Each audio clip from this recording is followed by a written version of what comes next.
I chose to marry him because then I said, I know you can lead me. Yeah. I That saw was the value. exact word she said. Yes, that was what I said. I was one then. leper boy then. She said, I believe you can lead me. I felt like, you must not fail. Yeah, I saw values.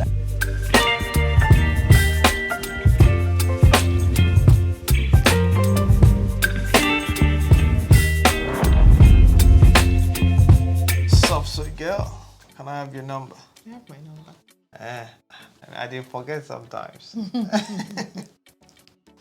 Okay, what are we talking about today? How we keep love alive.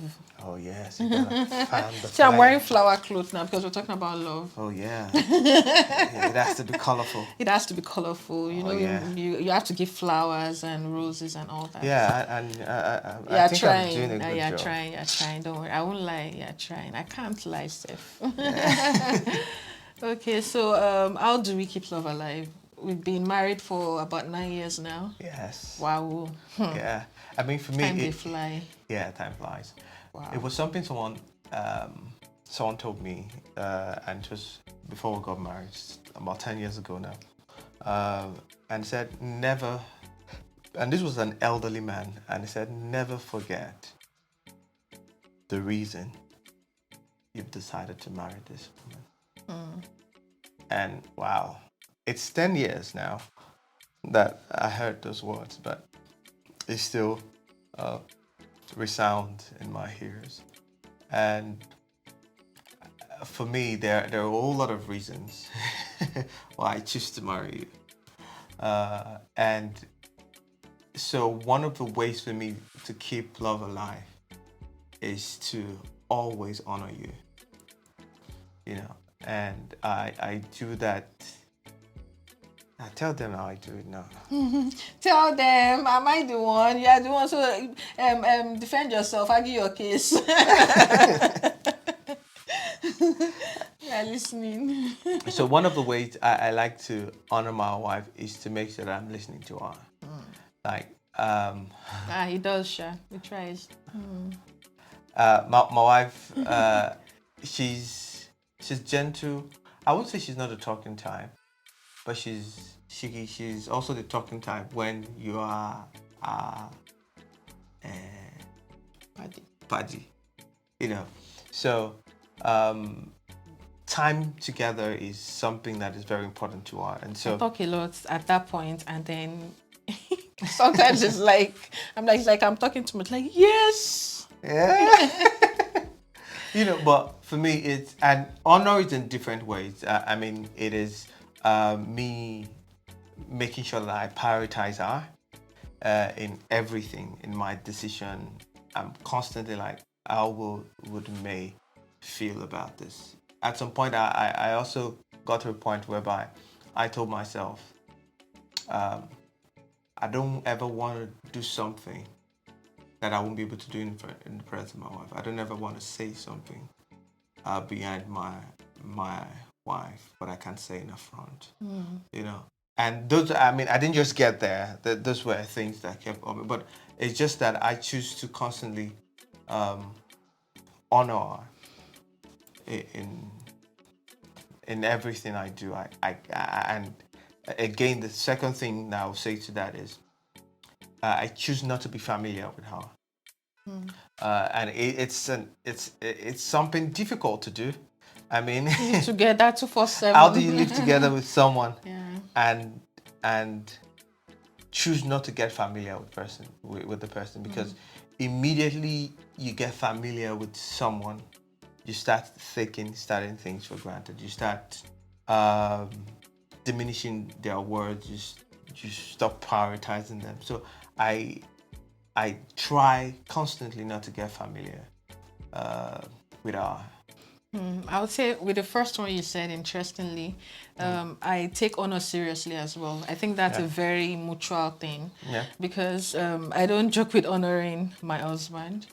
In public, in private, I accord him the respect due him. And it's not because not just because he's my husband, because I chose to marry him because then I said, I know you can lead me. Yeah. I That saw was the exact value. word she said. Yes, that was what I said. I was one then. leper boy then. She said, I believe you can lead me. I felt like, you must not fail. Yeah, I saw values. I saw someone who truly loves God. I saw a lot of those things that made me agree to marry him.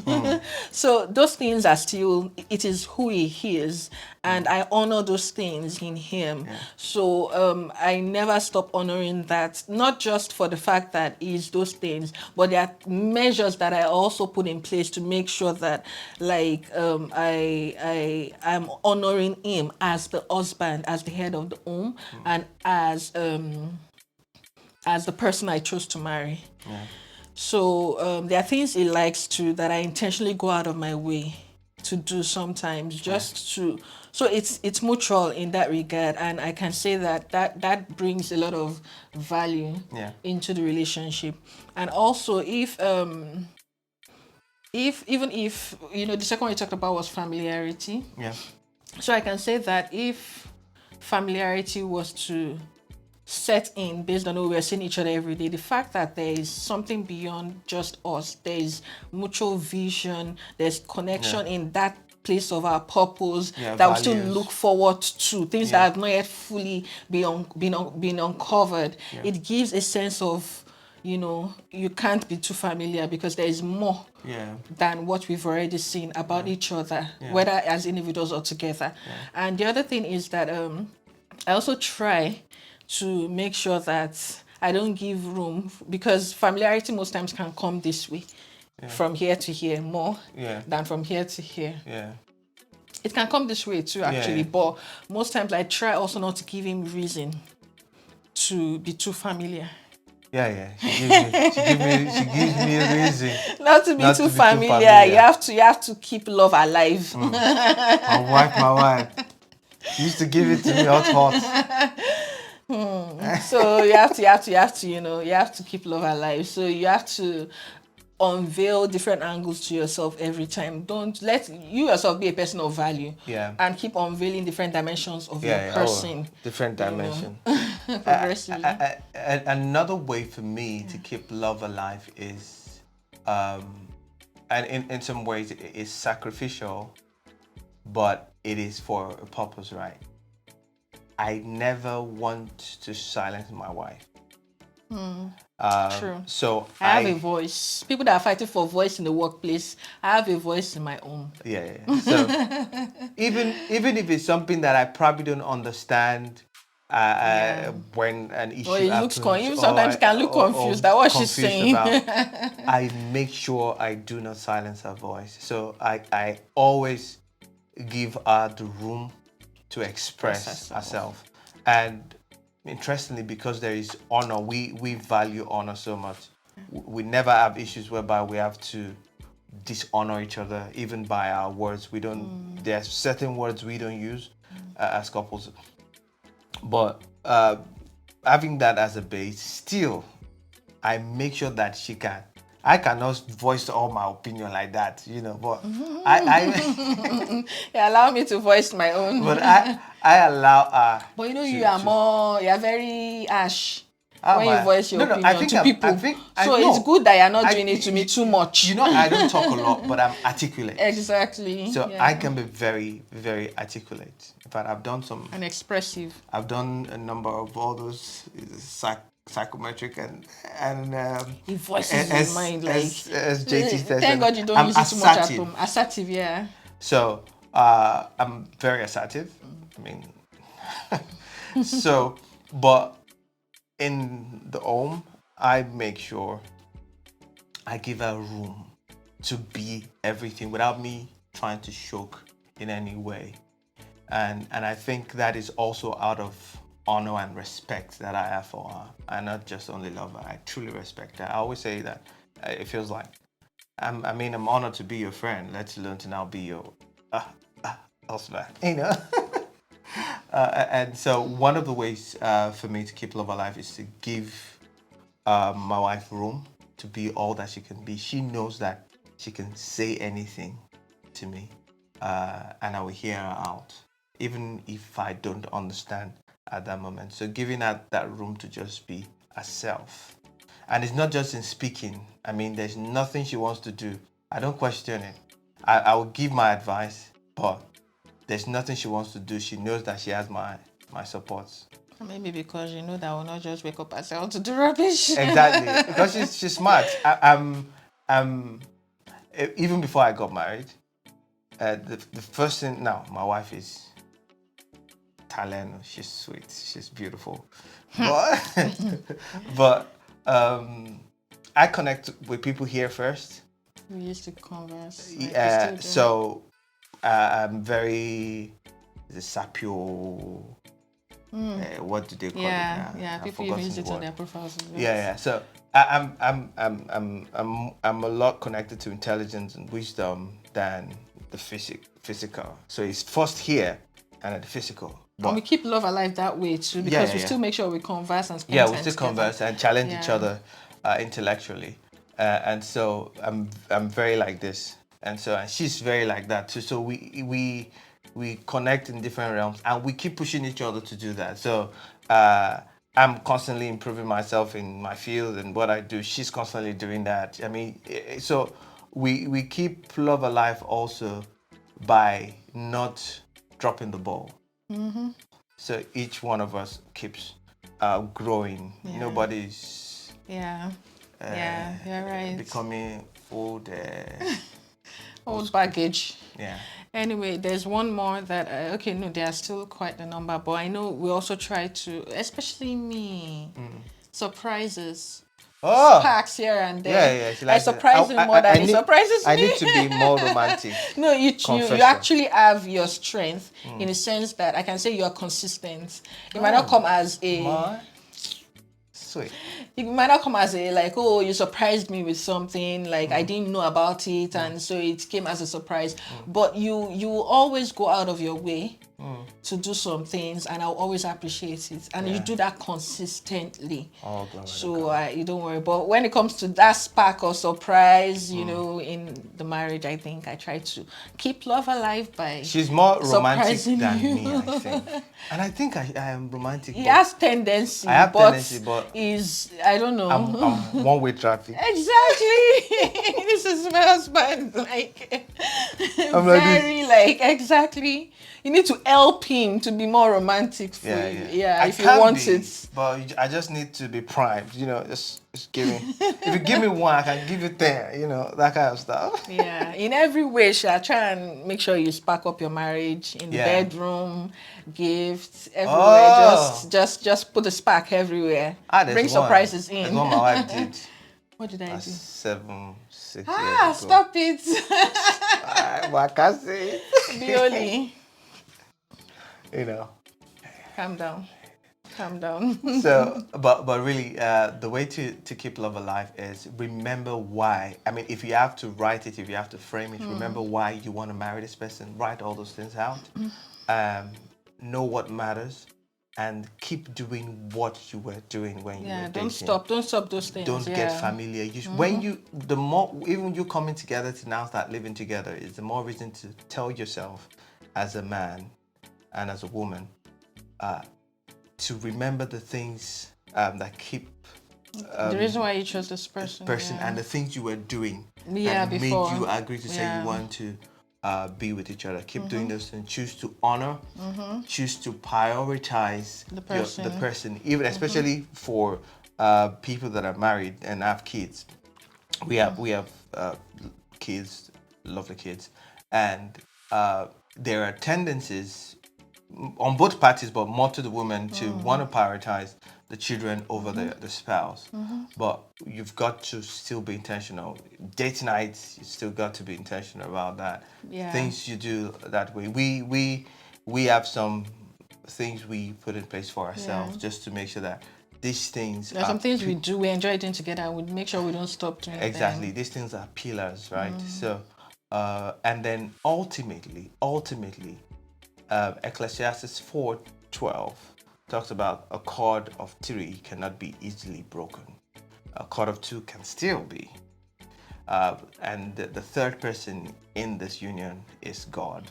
Yeah. And that makes all the difference. Yeah, we don't. I mean, Every little thing. As we are beginning to, have you noticed that once we're saying, honey, I really appreciate you. I'm so grateful for you.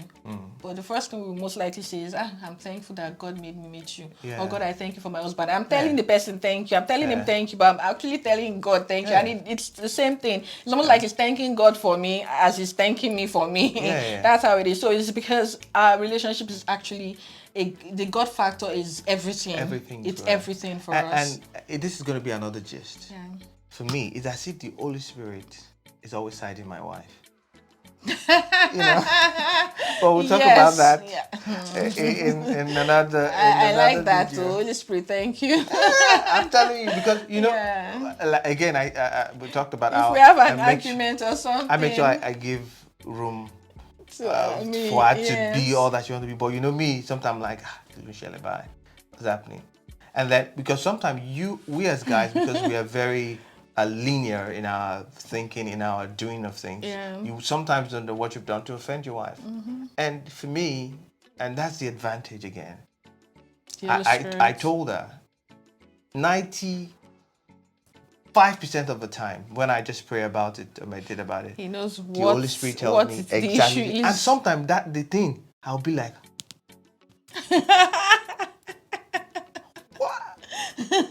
But every time the Holy Spirit tells me that thing and I come to her and I say it, it's always like the balloon. When you put a pin inside the balloon and the balloon just bursts. That is what happens all the time. And what he's trying to say is that I'm looking unhappy and I've not been able to, but most times after a while, I just need a little time. You talk about it. I say it, I don't waste time. I always say, but that little time is always as, even if it's 5 minutes or 10 minutes, it feels as if what's happening. I'm trying to articulate it. Most times I'm like, I don't want to talk. Like, just say it, but eventually I know I will. I won't keep it. Yeah. But again, like I said, a lot of time before we get to talk about those things, the third man intervenes in the marriage. The Holy Spirit, the cord of Turi that cannot be easily broken, intervenes. It tells me what is or something that I've done not knowing, or that knowingly, but a lot of times not knowing, and the silent thing. And then so it tells me that thing, and so by the time she wants to come and give me all those knuckles, you already know what it is. I already know what's up. So I'll be taking it with joy, gentility. Okay.